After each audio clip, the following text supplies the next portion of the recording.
Ascent Audio, a division of Recorded Books, presents HBR Guide to Office Politics by Dillon. Narrated by Liisa, Ivary. What you'll learn.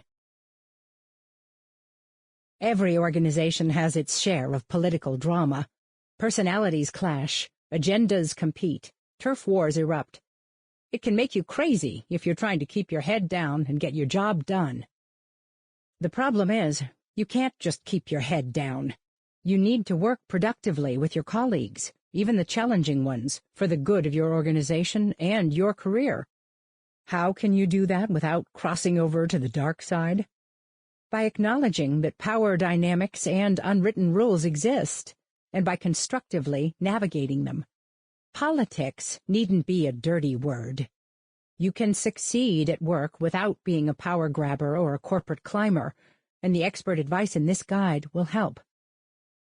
You'll get better at building relationships with difficult people, gaining allies and influencing others, working through tough but productive conversations, wrangling the resources you need, moving up without ruffling feathers, dealing with the boss's pet, coping with office bullies and cliques, claiming credit when it's due, avoiding power games and petty rivalries, collaborating with competitive peers. Introduction. Every office is political. For years, I naively thought I worked at a place that wasn't. I saw our office as more or less fair, more or less healthy, and highly inclusive, perhaps overly so, in decision-making. People competed with themselves, I'd proudly tell prospective recruits, not with one another. And I meant it. All those good things I believed, they were true, but only to a point, I realize with hindsight. We competed with ourselves, but also with one another. Our bosses had favorites, and we noticed. We grumbled about promotions that didn't seem deserved, assignments that didn't seem fair. People subtly found ways to elbow one another out of pole position for C-suite attention. Our office was political. Of course it was. In a 2011 survey by the UK-based management consulting firm Revelation, 95% of respondents said that manipulation and hidden agendas in the workplace had affected them personally. So, you're in good company if these issues make you crazy. Maybe you're plagued by an office bully who constantly questions what you're doing and undermines you in meetings. Or a boss who pits you against your peers. Or a clique that wields an inordinate amount of organizational power. Perhaps you've even encountered backstabbing, one-upsmanship, or shifting alliances. You can't escape politics, no matter what your role or function. That's what Frankie James, founder of OfficePolitics.com, has learned from the professionals around the world sharing their struggles on her website. It's inevitable, even if you're self-employed. If you're dealing with clients, James says, you're dealing with their office politics, too. You have to make them look good. You have to understand the dynamics behind the scenes for them. Does that mean you have to fight fire with fire? Connive and scheme? Get your blows in faster? No. As the experts and consultants cited in this guide argue, you can weather and even participate in politics without selling your soul. They base this observation on research, their work with clients, and abundant personal experience. And it's supported by the many examples, real but disguised, I've included throughout. So, what's the solution? It's about being constructively political, understanding personal dynamics among colleagues, working together for mutual advantage, and ultimately focusing on the good of the enterprise. What happens if you simply do what's asked of you and mutter about colleagues who curry favor? Executive coach Beth Weissenberger, co-founder of the Handle Group, says you're doing yourself in. She's seen it happen again and again in her years of coaching. Those who try to stay completely out of the political fray are less likely to meet their job and career goals than those who engage. So, she advises her clients to stop getting worked up about the unfairness of it all and build their own positive relationships with colleagues who will help them do their jobs well. Ron Ashkenas, a managing partner at Schaefer Consulting, agrees. As he puts it, "It's easy to use politics as an excuse for a lack of achievement or an outlet for your frustration. But it's a lot more effective to use politics as a way to get things done. This guide will help you do that. It's not realistic to assert that you can make all of your work relationships warm and fuzzy. Let's face it, there are people you'll work with who are just jerks, and no amount of advice can change that. But not having a strategy for dealing with them can definitely make things worse. And you can control much more than you might assume. Here are some common themes you'll notice throughout. Question your reaction. When people appear to be playing political games, we often think we know their motives, but sometimes we're off the mark. Step back and reevaluate. What else could be driving the behavior? Maybe it's not as vengeful as it seems, or even intentional. Try removing yourself from the equation. Everybody brings her own quirks, worries, and stresses to work. What you assume is a personal attack may have absolutely nothing to do with you.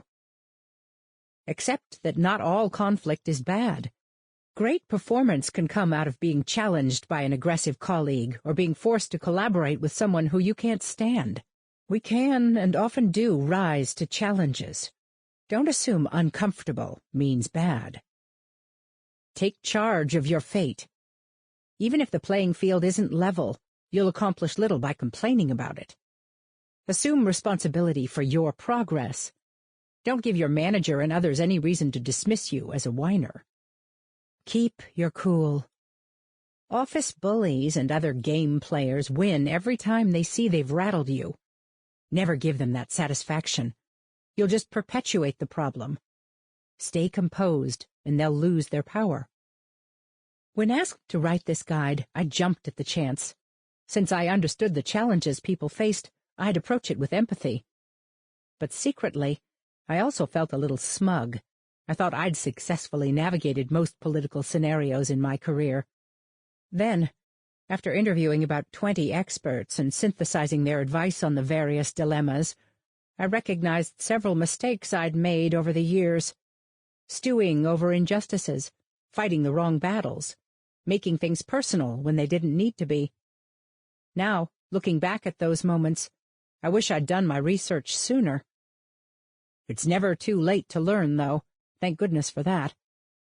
So what's the main takeaway, if I had to boil it down to one? As organizational development and HR expert Susan Heathfield puts it, don't try to be the boss's pet. Be everyone's pet. That is, devote your energy to being a terrific employee and colleague. You'll find that you're less preoccupied with all the jockeying that's going on around you and more focused on positive pursuits like performance, growth, and fulfillment. Section 1. Political Challenges with Your Boss. Chapter 1. The Boss Who Holds You Back. The problem. You've been quietly showing your boss the ropes for a long time. He relies on you heavily for help with everything from interpreting monthly reports to sizing up market demand to placating cranky stakeholders. Yet only his name appears on the emails that update higher-ups on your projects. You feel like the stagehand behind the curtain. You're running the show, but he's the one out front, taking a prolonged bow. Why it happens. When the person who should be your organizational guide and cheerleader keeps your smart contributions under wraps, of course you don't feel valued. Even if he's not intentionally undermining you or holding you back, it's hard to stay motivated.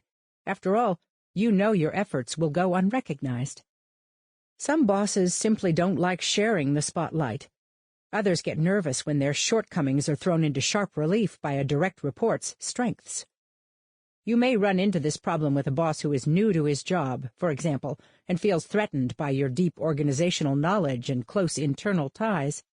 Or perhaps your manager inherited you in a merger or a reorg and has discovered that you bring critical new skills to his team, skills everyone assumed he already had. What to do about it? You may fantasize about changing jobs, but you probably won't have to resort to that. You can improve your day-to-day relationship with your manager, but you'll need to lead the transformation. Own the problem. Jessica Price-Jones, CEO of the UK-based leadership consultancy Eye-Opener and author of Happiness at Work, says people are often too quick to dub a work relationship a failure before taking their share of responsibility for fixing it. How can you do your part? Remember that your boss wants to succeed in his job as much as you do in yours. That will help you adopt a constructive mindset so that you can move beyond your frustration and improve the dynamic. Think about what you share with your boss rather than what divides you. If you have only transactional conversations, Price-Jones says you're unlikely to warm to each other. But looking for personal similarities will make it easier for you to connect professionally. Did you grow up in the same area? Do you admire the same people? Finding common ground will help you interpret events and interactions more positively. Are there reasonable explanations for what you perceive as negative signals? Maybe your boss appears to be shutting you out of critical meetings with his boss, for instance, but it's really because one-on-ones feel more efficient to him, not because he wants to keep you from growing and advancing. Branching out. Alexi's story. What happened? I had a dive bomb manager. He'd disappear for weeks with very little contact until he got wind of some project I was involved in. Then he would swoop in and demand reports, details, every scrap of information he could get. These urgent requests came in the form of rat-a-tat emails arriving at 10 p.m. or later. Often he'd take my responses to board meetings, passing off the work as his own. Then he'd lecture me on the need to keep him in the loop. What I did. I tried to keep my boss informed, but he'd ignore my updates and still somehow be taken by surprise. So I found myself pointing him to emails or memos I'd sent weeks earlier, which just annoyed him. I started to feel cut off from the rest of the organization, so I reached out to managers above him, asking if I could help with their cross-functional initiatives. That way, when he came back and demanded to know what was going on, I could say, "So-and-so signed off," and he'd have to drop it. I also began to let people know what ideas and contributions were mine, because he was taking credit for everything. I copied key people on my email updates to him, spoke up more in meetings, made casual comments that showed my depth of knowledge, and attached my name to documents I created for him. Did Alexei get it right? It's hard to strike a healthy balance with an alternatively indifferent and needy boss who shuts you off from others. Alexei was smart to put his name on his contributions and form alliances with other senior managers. Otherwise, he'd have remained isolated and resentful. But it probably wasn't the best idea to go behind his paranoid boss's back or over his head. That just fed the perception that he couldn't be trusted with independence and visibility. Once you're open to his point of view, you can begin treating him as you'd like to be treated. Find genuine opportunities to make him look good. Tell someone he respects, perhaps one of his peers, about an insight he shared with you or something he accomplished that you admired, Price-Jones suggests.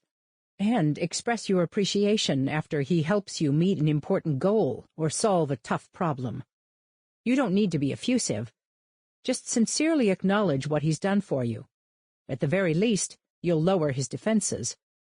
Best case, you'll set a gracious example that he wants to follow. Tap his former direct reports. If you can easily get in touch with someone who used to work for your boss, invite her out for coffee. You may already know someone who managed the relationship effectively if you've been in the organization for a while. Otherwise, you might need to rely on friends to discreetly point you in the right direction. Explain that you're eager to develop in your role and that you'd like to pick her brain about her experience working with and learning from your boss. Pitch it as a tutorial for you, not as a gripe session. See if she can share insights about his mentoring style, for example, and tips on how to earn his trust so that he'll feel comfortable giving you stretch assignments and placing you on cross-functional teams. Even if you feel safe confiding in this person, assume that anything you say could make its way back to your boss, and edit yourself accordingly. If the former report has only bad news for you, your boss really is a jerk. At least you're forewarned. You know it's not personal to you, and that someone else understands what you're going through if you need a sympathetic ear.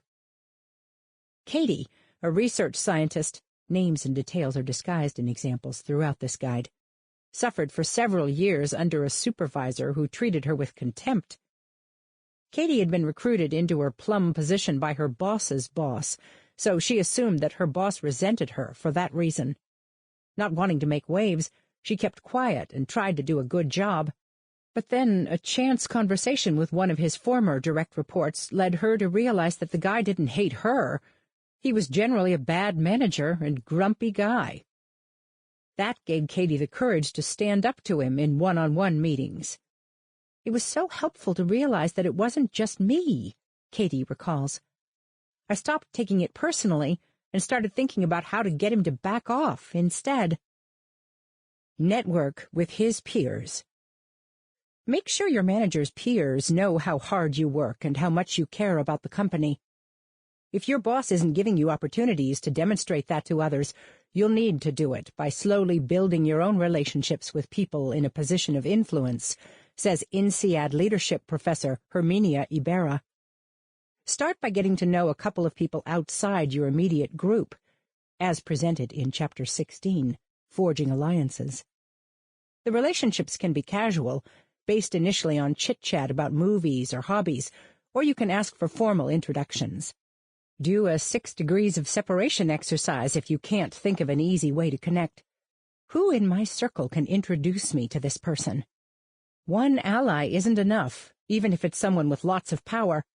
No matter how well placed that person is, your boss can damage your reputation with others in the company if you've got no one else in the senior ranks looking out for you. Paula learned this the hard way. She emerged from a massive corporate reshuffle with her job intact and a new manager, Liz. Though Liz needed her expertise to get up and running, things between them quickly got rocky since Paula clearly had the CEO's ear. When the CEO asked Paula to handle a project for him on her own, Liz went into attack mode, criticizing her in public meetings, finding fault with her data. Paula saw the CEO's support as guaranteed job security, so she continued to work around Liz at his behest. But over time, Liz chipped away at her reputation, and the CEO's confidence in Paula eroded. She was eventually fired from the company. Had Paula forged ties with a few influential people a level or two up, says leadership consultant Ron Ashkenas, she would have been less vulnerable to Liz's steady campaign against her. Confront him.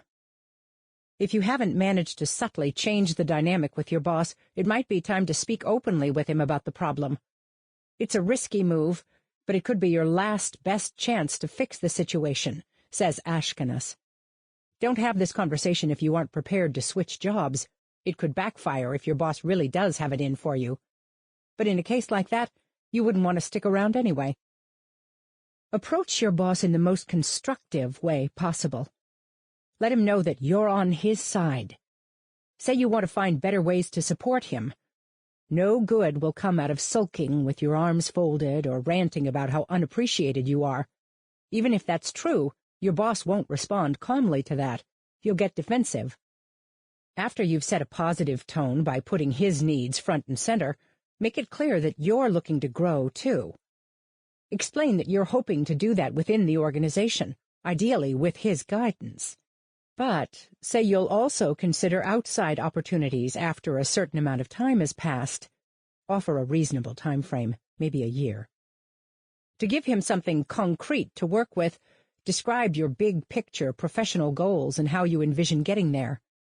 Suppose, for instance, you're eager to build your analytical skills. Volunteer to take on assignments that will require you to gather and interpret data. For example, you might comb through customer renewal rates to see if there are any patterns worth discussing.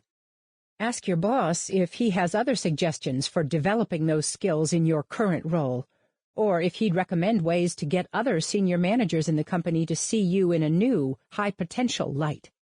Of course, once your cards are on the table, be prepared for things not to go your way. But at least you'll have given yourself and your boss every opportunity to right the course. Chapter 2. The Boss Who Pits You Against Your Colleagues. The problem. Your boss has you competing against your peers for her respect and attention. It's a reindeer games scenario. Only one of you can win some coveted prize, whether it's the chance to lead a team, get a promotion, or just have a moment in the limelight. She has created a horrible, cutthroat environment for an otherwise collegial group of direct reports. Why it happens. Though some bosses don't realize they're creating this problem, in many cases it's a deliberate management tactic. Task several people with solving a business challenge and make it an implicit horse race. Even when a promotion isn't on the table, senior executives often leave roles and responsibilities ambiguous as a test. They want to see who can take the pressure, who will rise to the occasion, who wants to get ahead badly enough to throw some sharp elbows. Retaliation. Andrea's story. What happened? I worked in a small organization where two of us had the same title but very different jobs in practice.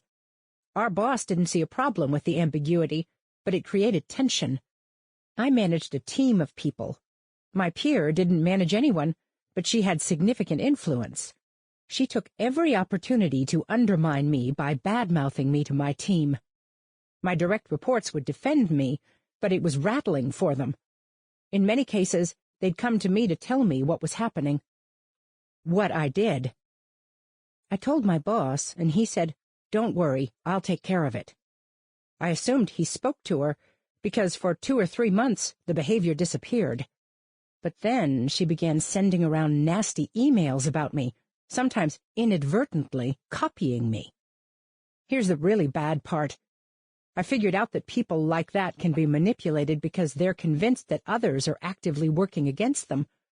So it was easy to fight back. I'd say things like, "I saw the owner of the company today, and we had a really good chat." That would freak her out. It implied that I was having some kind of exclusive conversation with the big boss. I wasn't, but she didn't know that. Ultimately, her behavior got out of control, and she unspooled publicly. She got fired around the same time I left the company. Did Andrea get it right? Andrea was effective, but at great cost to her colleague and herself. She allowed herself to slip down to her colleague's level, and it didn't make her any happier, just guiltier. She would have felt better taking a higher road, calling her colleague on the bad behavior, and asking her boss to create more distinct job titles and descriptions to clarify their responsibilities. Abraham Lincoln famously assembled a team of rivals. He harnessed their competitive energy to bring out the best in each member and to produce the greatest results as a group. Bosses do the same. In some industries, such as investment banking and consulting, it's even considered a rite of passage, observes leadership consultant Jessica Price-Jones. The boss thinks, "I made my way to the top through healthy competition, so why shouldn't you?" What to do about it? An environment like this is frustrating for both you and your peers, and it can actually harm performance. When people focus intensely on beating one another out, they inevitably lose sight of larger goals and the greater good. Here are some ways to establish a friendlier, more collaborative dynamic, even when your boss, knowingly or not, sets the stage for conflict. Make a pact. You and your colleagues can find your own ways of working together that don't ratchet up the competition. Leadership consultant Catherine Heath figured this out early in her career when an indifferent boss unwittingly set up a rivalry between Heath and a coworker. "We were in 2 different areas," Heath recalls, "but we needed to work together. Our boss didn't make roles and decision rights clear for us, so we had to sort them out ourselves." The colleague wanted to take the lead, just tapping Heath for whatever support he needed. But Heath didn't intend to play a supporting role. In fact, her colleague relied on resources she controlled. Rather than engage in passive-aggressive games, Heath decided to have a straightforward discussion with him about how they could work together on a level field. It was a tough conversation, she recalls, because we were held accountable for different things. They tried to keep emotion out of it by focusing on coming to an understanding that would benefit both of their teams. We came up with a detailed plan for how we'd handle certain situations, and we agreed to not make any big commitments or moves without talking to each other first. It wasn't a perfect solution, but by dealing with the issue directly, they diffused what could have been an incendiary relationship. Establish ground rules, advises Susan Heathfield, an organizational development and HR expert. What if your colleague is playing dirty by one-upping you in meetings, for example, or leaving you out of the loop so that you'll look clueless? Describe exactly what you see him doing and ask him to stop. You may not feel comfortable confronting him, but work up the courage to do it. He'll be more likely to play fair in the future because he probably doesn't enjoy confrontation any more than you do. He usually gets away with his behavior, says Heathfield, so it's key to call him on it. If you allow it to continue unchecked, that trains him to do it more often, or to more of an extreme. Call a timeout. You don't have to duke it out just because your boss has thrown you and a colleague in the ring. You can refuse to fight. Mary Davis Holt, one of Heath's partners, learned this in a past job, but not as soon as she'd have liked. Her boss had put her on a project with someone without making clear assignments, and it created conflict. Though Holt and her colleague had sat down in the beginning to sort out who would do what, over time she realized that she had allowed herself to do 80% of the work, while her colleague was happy to claim credit for leading the effort. I probably should have recognized the imbalance earlier, she says, but I was so eager for the next promotion, I wanted to show my willingness to go with the flow and be a flexible team player. The more she put up with, the more she saw her colleague as an adversary. In hindsight, what does she wish she'd done? Though she's glad she didn't let her anger erupt into a nasty fight over division of labor, she says, I should have asked my boss to clarify our respective responsibilities right away. Once she spoke up and her boss realized what he'd set in motion, he agreed to step in to better divide the tasks. Manage up. Tell your boss how you feel about the situation, but be diplomatic and constructive. If she thinks you're grousing, she won't take your concerns seriously. Or she might conclude that you have difficulty getting along with others, as presented in Chapter 4, The Boss's Pet. Discuss it with your colleague first, advises Heathfield, and then meet with your boss, perhaps together. Say you'd both like to stop vying for the spotlight because it's distracting you from doing your best work. Ask if she can avoid putting you in competitive situations, and give a few examples in case she's not tuned in to the competition, so that you can both be more productive, to the benefit of all. Some bosses think fostering internal competition helps them identify the truly talented, like some kind of Darwinian gauntlet, says Price Jones. She recently advised a junior investment banker who faced that problem. His boss tried to pit him directly against another colleague. Whoever had recommended the best-performing investments by the end of 6 months would be the winner. The prize? The boss's favor and job security. So the fledgling banker approached his boss with a different idea. Could he and his colleague work together to come up with the best picks? He identified reasons that would be better for the company, citing research about the benefits of collaboration. The boss agreed to try the experiment, and he's been pleased with the results. In Price Jones's experience, this example isn't an outlier.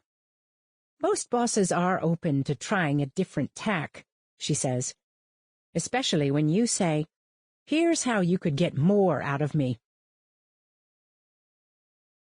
Chapter 3. The Control Freak Boss. The problem. Your boss is smothering you. At first, you thought, it's because I'm new. That's why he insists on reviewing every document before I distribute it and sitting in on all my meetings. But now that you're no longer learning your role, the tight leash feels downright oppressive and embarrassing. The other day, he actually scolded you for having a hallway chat with one of his peers about an idea you've been kicking around. You're hard-working, competent, smart, Sample complete. Ready to continue?